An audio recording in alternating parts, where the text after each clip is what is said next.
what you need to ask is, A, what does your audience want? B, what do they care about? And C, what story do you have that fits, A and B? We're all about turning a crappy situation into something positive. $250,000 of credit card I debt. still remember the day when no one turned up. Throw it in the garbage and start from scratch. I could give myself a chance, so I started something. I mean, I think that counts as from poop to gold. Hey guys, welcome back to From Poop to Gold. I'm Daniel Harmon, Chief Creative Officer at Harmon Brothers. My guest today is Jay Baer. What is going on? This is my favorite show I've ever been on that's titled Poop. There you go. Yeah, for sure. And the only one. There we go. Well, I don't know about take that. it. Yeah, I'll be the judge of that. There we go. Awesome. So how have you come to the point you're at where you mentioned you're doing like 70 speaking gigs a year now, right? Yeah. So how did you land here? Well, I started as a young person right out of school in politics, and I ran political campaigns, and I was in the political business for a while, and that was not a great family gig. I mean, it's a really intense environment, and I'm still interested in it, but I got out of that for a while, and then I got out of politics, and I started to work for Waste Management, the environmental services company, and so I was in charge of PR for them. So I basically gave landfill tours. So I know a lot about. So you went from the crap of politics to exactly like real literal crap. Precisely, and then went from there to I was a spokesman for a state agency, but it wasn't like a cool state agency like environmental services or tourism or lottery. I was the spokesman for the Arizona Department of Juvenile Corrections. Oh, wow. So my job was to give tours of the juvenile prison system, which was, I sort of went from the poop of politics to the poop of trash to the poop of prisons. Yeah. And I thought, spiraling maybe down. this career path isn't going quite like I expected. But then I went out to dinner one night with some friends of mine from university, and I really didn't like working for the government. I'm like way too entrepreneurial. And it just sort of wore me down. And I said, I'll do anything to not give them a tour of this prison. And they said, well, that's great, because we started an internet company and it's getting a little bit bigger and we need somebody to help with marketing. And I said, well, that's fine, because I don't want to do the prison thing, but I don't, when you say internet, what does that word mean exactly? Mm-hmm. And this was in 93, before there were browsers, when domain names were free. I mean, it was so long ago that essentially everything was still text. Yeah. But I was like, look, I don't care. Walked in the next day, quit my job at the government to go work for an internet company, having never actually been on the internet, which makes for a super interesting first day at work. You're like, wait, what is possible now? Like, what is this technology? So I've only made two good decisions, Daniel, ever. This is really true. One, convincing my wife to marry me, which is the best marketing job I've ever done. There you go. And two, getting involved in sort of digital marketing, at the very, very, very beginning, and having the good sense to never get out. Okay. That's awesome. So you mentioned you got in early the sense of like, you mentioned like kind of flippantly, domain names were free. Yeah, free. Yeah. You didn't like now, of course, you got to go to GoDaddy or whatever and pay money for your domain name. Back then, you could get whatever you wanted because there were so few websites. There was no value there. The people were like, what is a website? Why would I need one? If my store is closed, why should customers be able to learn things about me? I mean, this seems like absurd now, but back then I spent all my time convincing people that a website was a good idea.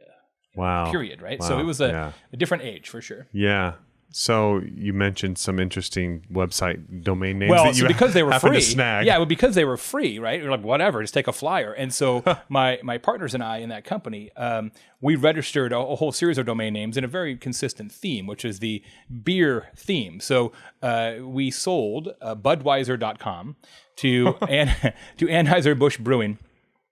It was a real triumph, Daniel. We sold it for 50 cases of beer. That was the successful deal. And I was expecting to hear $1 million. Yeah, 50 cases of beer. But I got to tell you, I was the senior partner. I think I was 23. And when you're 23 and you find yourself obviously in a possession of 50 cases of beer from nowhere, like this is the greatest deal ever. Like this is a real triumph. And then we sold Guinness.com for 2 trips to Ireland, and that's pretty sweet. Yeah, we got a little better, slightly better. We got a slightly leveraging smarter up about there. it. Yeah. And then unfortunately, my partner partner had registered some domain names without me. I was on vacation, and he thoughtfully didn't put my name on the paperwork. And one of those, Baer.com. He cut you out. Cut me out. Of the free domain names. Yeah, right, exactly. He sold that one a couple years later to another brewing company for $5.1 million. Oh my gosh. Which I saw none of, unfortunately. But yes. And so for that was more like from gold to poop, right? It's sort of the opposite of the show. Yeah, exactly. Yeah. Oh man, that's amazing. So what so you go around and you speak at different events and stuff. Yep. I guess what kind of drives you? What's your passion about this in speaking? My job is to identify patterns and then explain them to businesses and to people. So I don't invent a trend. I'm not a futurist. That's not my role. And so I say, okay, I see a pattern developing of behavior or lack of behavior, and for some reason this hasn't gotten enough attention as it should, and then I'll go and write a book about it and give presentations about it, and we do consulting about it. So my most recent book before this one. It was called Hug Your Haters, and it was all about how customer service now is actually marketing, because so many customer interactions are in public, right? It's on Twitter and Facebook and Instagram and all these places where for millennia, really, all customer interactions were private. It was face-to-face, or it was maybe email or phone or fax, I guess. But there was no... It was isolated, right? Yeah. So what I say is that customer service is now a spectator sport. Yes. And so that changes everything about it. It changes the economic impact. It changes a lot of things. And that was a pattern that I didn't discover, but identified and said, okay, people need to understand this. And so I wrote a book about that and speeches. And now the new one, Talk Triggers, is about the power of word of mouth and customer experience differentiation, right? Everybody goes about their business now thinking that if they're just competent, people will talk about the business. They'll talk about quality, but quality has to be like mind-bogglingly extraordinary for it to create a story. Yeah. Like, I don't know all your viewers, I probably know some, but for sure I know this to be true. Nobody ever says, hey, let me tell you about this perfectly adequate experience I just had. Yeah, right. Like that's why the work that you guys do is so incredible, because it defies all convention, right? And playing it safe and best practices is the road to ruin. Well, kind of in the same way that you're talking about the talk triggers that happen in a customer experience type of setting, that it has to be so much like above and beyond just like adequate or good or whatever, just quality. We kind of think of it in the same way when it comes to the marketing and advertising messages that are out there. So that was a lot of the impetus or the starting point for us when coming up with concepts for Squatty Potty, for Poopery, for Purple. And these is like, okay, what will make people... What will be so special and a story that draws you in so much that you want to talk about it over the dinner table? Like with your family, or share it in social or anything exactly, else, right? I mean, the parallel trend and it's sort of why the time for the work that you do is so perfect.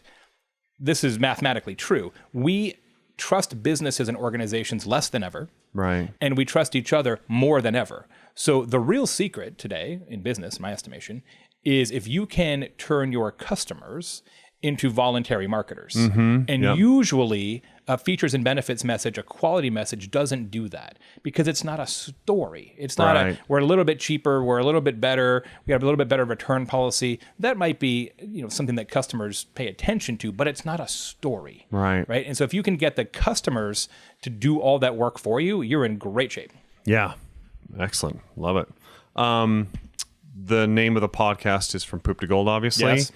And I would love to hear of a time when you kind of ran into a crappy situation and were able to turn that into something much better, even great. Well,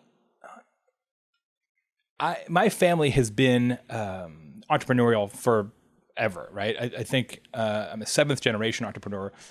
Which is awesome. We started a furniture store in the 1800s. And everybody has had some kind of company of their own since. And I knew that was going to happen for me. I always had that drive. That's why I didn't fit in very well in the state government, frankly. But they don't mesh not the most entrepreneurial environment. No, not great, especially the prison side. Not really good for freestyling. So I knew, like, it was just sort of an expectation, right? That at some point I could do my own thing. But I got really lucky because of my early career work and success, and knew a lot of people. I was doing pretty well, as sort of an internet kind of strategy expert at some point. And so I really wanted to start my own thing when I was like maybe 22, 23. And I was like, I'm too scared. What if it doesn't work out? And I've got a good job. And why would I take that risk? I was just afraid, frankly. And so when I was 30, my best friend, who actually married my wife's sister, so my best friend became my brother-in-law. Oh, wow. Which I totally recommend. If you can socially engineer that, do that thing, right? It makes Thanksgiving awesome. So I have two brothers that are married to two sisters. Oh, nice. Like it's like seven brides for seven brothers style. Nice, just strong. two of them. Yeah. Yeah. Holidays, weekends, all good. So we hung out all the time, as I'm sure, same circumstances. It's great. I was 30, he was 30, wives 30, all about the same. And he called me one night, and I was working as an internet marketing expert for a company, and he said, I just got diagnosed with brain cancer, and I have to have surgery, and they're not really sure what's going to happen. And I walked in the next day and I quit, and I never worked for anybody a day since then. Wow. Because I realized that what I was scared of was so insignificant. It was like, well, what if I start a company and it doesn't work? And what if I take a reputational hit or what have you? And I realized just in that moment, like it was like a bolt of lightning. I'm like, if it doesn't work, I'll just go get another job doing the same thing for somebody else. It's not cancer, right? It's my own fear. And so what I tell people all the time who are young entrepreneurs and kind of thinking about things, about whether to take a leap, like just write it down. Yeah. If you just write down your fears, if you dimensionalize them, when you put them on paper, literally piece of paper, don't even type it. When you write it out, every time you'll realize like what you're scared of is actually like a monster in your head. It's not rational in most cases. And it changed my entire life. I mean, I haven't worked for anybody since, and that was 20 years ago. Wow. Yeah, that's a good story. Thank you for sharing. So let's talk a little bit about your creative process when it comes to the either writing your books, or maybe it's the same process for your books as it is for like writing your speeches and that kind of stuff.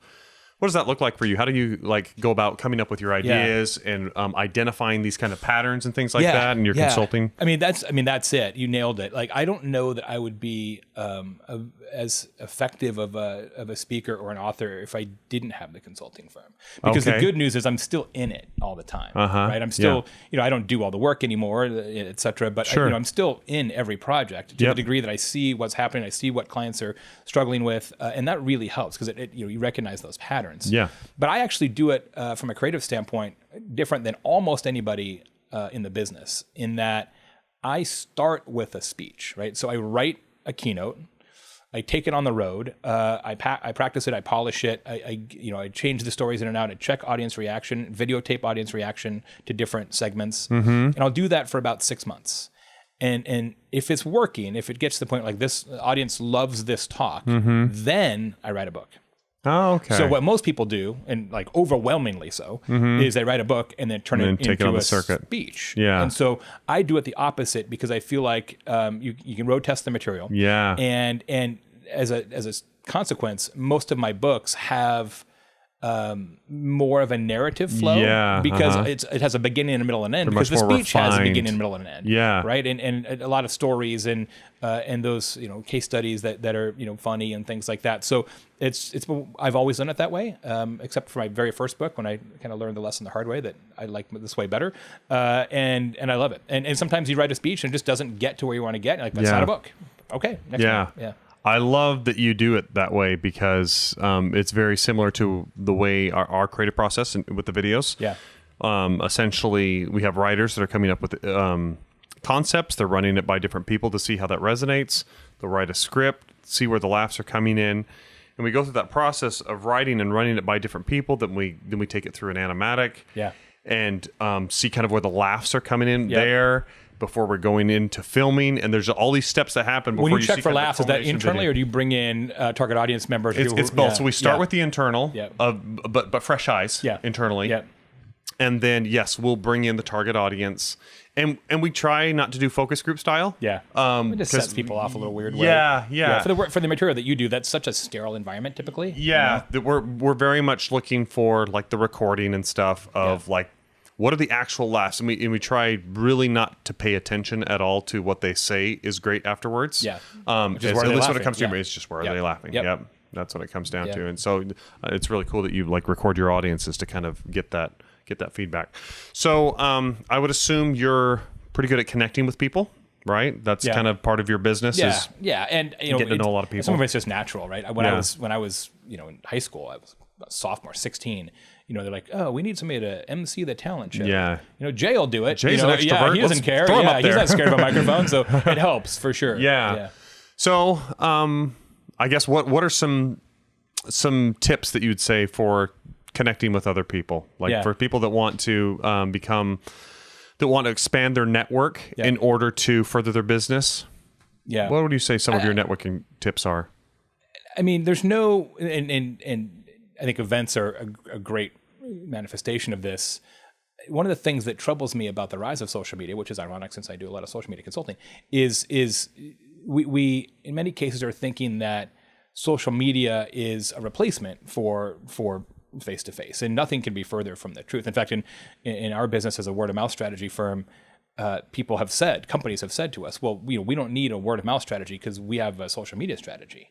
I'm like, that's like saying that toothpaste is the same thing as the toothpaste tube. Like one is the ingredient and one is the conveyance mechanism, right? So the more that people have asked me when how did you build your network? And I said, well, I built my network on 4 happy hours a week and a lot of chicken wings. Because when I started, there was no internet or social media, certainly. And it was like every club and organization there was, I joined. And I ended up being president of all of them. And then I started a few too, because I wanted some different ones, right? It's just, you have to actually be proximate to people in a lot of ways to build relationships, which seems crazy in the digital age, but it's 100% true. And then I think it's just paying attention to people, like, taking the time to listen and observe. It's so easy now in this world where it's all about broadcasting and look at me on Instagram or, whatever. It's really easy to get caught up in let's talk and not listen, and it makes a huge difference. That's great advice. So just before this, you had mentioned a little bit, like sometimes we get kind of hung up on like tactics and things like that and techniques. Oh man. As opposed to where maybe entrepreneurs or marketers should be starting first with like, what story are you trying to tell? What is that like actual connection you're trying to make? Which kind of gets a little bit to this whole networking thing. Can you speak to that a little bit? I mean, look, I've been in digital since like the first day, right? And this gets worse and worse every year. People worry about, well, how much time should I spend on Instagram versus Snapchat? Or how much time should I spend on video versus podcast? Or how can I find a software package that will allow me to make better videos? Or it's endless, and it's all the wrong questions to ask. Right? What you need to ask is A, what does your audience want? B, what do they care about? And C, what story do you have that fits A and B, right? Yeah, exactly. Like if you have the story, then the rest of it will solve itself eventually. Yeah. Like one of the things we talk about a lot in our business is we have to stop random acts of content, right? There's so much just like, okay, let's just fire off a blog post or create a video. Let's just go live for the heck of it. I mean, it doesn't work, right? You have to create shows like Poop to Gold. It's all about shows now, episodic things that tap into your audience's, emotional well at some point. Yeah, that's awesome. I love it. So if our audience wants to find you, where should they go? Best place would be the Talk Triggers show, which is my new show about word of mouth on YouTube podcast. You can also find me at convinceandconvert.com, which is our main site where we have now 5,300 articles for business owners and managers about social media, content marketing, all these kind of storytelling initiatives. And then my other podcast that you mentioned earlier is socialpros.com, which is for people who run social media for companies. Awesome. That's great. And anything big coming up that you want to kind of let us in on? Anything exciting that you have going on? We actually are starting 2 things. One relatively soon, and then one later in the summer. We're starting a content marketing strategy class to really help people stop random acts of content and figure out how to create content more efficiently, more successfully. And then a little bit later this summer, we're going to open up a new version of the word of mouth marketing masterclass, which takes people through the same Talk Trigger strategy approach that we have in the book. Where will those be available? So if you go to convinceandconvert.com, which is our main site, I'll be there. Okay. Yeah, thanks. Awesome. You bet. Okay, those sound really good. Yeah, it'd be fun. Anyway, thank you guys so much for listening. Remember to subscribe, like, follow, share, all that good stuff. And we'll see you on the next one.